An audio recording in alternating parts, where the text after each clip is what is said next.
হাসান ভাই কি করতেছেন? ভাই এই যে ঘাস কাটতেছি গরুর জন্য। গরু আছে না? জি, জি, গরু আছে। আপনি তো লেখাপড়া করেন। জি, লেখাপড়া করি। লেখাপড়ার পাশাপাশি আমার একটা গরুর খামার আছে। হ্যাঁ, কিছু হ্যাঁ। সবজি আবাদ করি।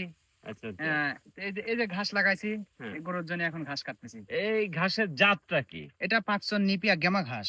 গামা ঘাস না? জি, জি, জি। তাহলে যারা গরুর খামার করে এমনি তো গরুর খাদ্য কিন্তু অনেক দাম। যেমন ভুসি বা গম বা আপনার ভুট্টা ভাঙা জি, জি। ওগুলো তো অনেক দাম। জি, অনেক দাম। তাহলে পাশাপাশি কি শুধু এই ঘাস দিয়ে কি হবে না পাশাপাশি দানাদার খাদ্য লাগবে? পাশাপাশি দানাদার খাদ্যের পাশাপাশি এই ঘাসের কোনো বিকল্প নাই। আচ্ছা, আচ্ছা। আপনার যদি এই এই ঘাসটা যদি পেট ভরে গরুকে খাওয়ানো যায়, হুম, তাহলে দানাদার খাদ্যটা কম লাগে। কম লাগবে। জি, তাতে দানাদার খরচ কম হবে। খরচটা কম হবে। আপনার বেনিফিটটা ভালো বেনিফিটটা কম লাগবে। হুম, আপনি লাভবান সহজে হতে পারবেন। হুম, আমার এই যে এই ঘাসটা দেখেন হচ্ছে হুম। গত বছর ১ বছরও হয় নাই। মানে ৩ মাস লাগানো ঘাসটা। আচ্ছা, দেখেন আচ্ছা। ছোপ হয়েছে কত বড়। হ্যাঁ, দেখেন, মাশাআল্লাহ, দেখেন মাশাআল্লাহ, অনেক বড় মাশাআল্লাহ। ছোপ কিন্তু হয়েছে। এটার থেকে আরো কিন্তু অনেক বড় ছোপ হবে। এটা অল্প এতটুকু কাটলেই কিন্তু ১ বোঝা ঘাস হয়ে যাবে। হ্যাঁ, মাশাআল্লাহ দেখেন আমি ৫ ফিট ৭ ইঞ্চি আছি। আমার হুম, ঘাসটা কিন্তু হয়েছে ৫ ফিট ১০ ইঞ্চি। হুম, হুম, হুম।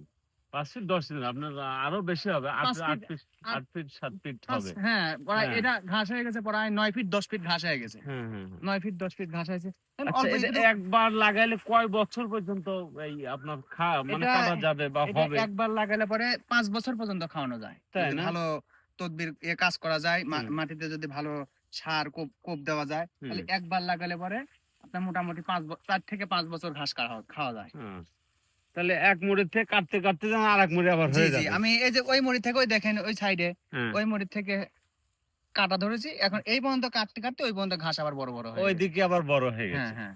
তাহলে যারা তরুণ উদ্যোক্তা বা যারা গরু পালে, হ্যাঁ? বা আরো বেশি করতে চাচ্ছে, তাহলে অবশ্যই এই ঘাসটা লাগাবে। আমি মনে করি যারা তরুণ উদ্যোক্তা হ্যাঁ, খামার করার আগে তারা ঘাস প্রয়োজন। তারা ঘাস লাগাবে, জমিতে ঘাস করবে। হ্যাঁ, ঘাস ঘাস হওয়ার পরে গরুর খামারের কাজ করবে। হ্যাঁ। আগে তো খাদ্য, তারপরে হলো আগে আপনার খাদ্যের প্রয়োজন। জি, জি। তারপরে হলো তাদের লালন পালনের ইয়ে। কারণ তাহলে খাদ্য ছাড়া তো আর তাদের রাখা যাবে না, না। না, না। হ্যাঁ?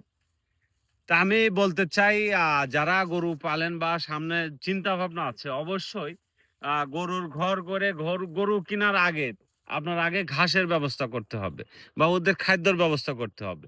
মানে পর্যাপ্ত ঘাস তারপরে খ্যার। তারপরে আপনার দানাদার যে খাদ্য রয়েছে ভুসি বা ওই ভুট্টা ভাঙা বা ওই ধানের গুঁড়া বা অন্যান্য যে উপাদান রয়েছে ওটা হলো পরের সাবজেক্ট কিন্তু মূলত আগে ঘাস। তারপরে ওগুলি। তবে এই ঘাসটা করতে পারেন হাসান ভাইয়ের থেকে যা আমরা শুনলাম। কারণ এই ঘাসটা আপনার ৪ থেকে ৫ বছর পর্যন্ত রাখা যাবে। আর আমি মনে করি যে আ এটা আপনার গরু পালার জন্য অনেক খরচ কম হবে। আপনি আর্থিকভাবে অনেক লাভবান হবেন।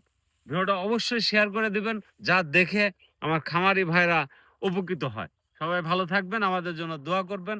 আরো পরবর্তী যেন আরো আপডেট ভিডিও আপনাদের উপহার দিতে পারি। অবশ্যই পেজটা ফলো দিয়ে থাকবেন। আসসালামু আলাইকুম।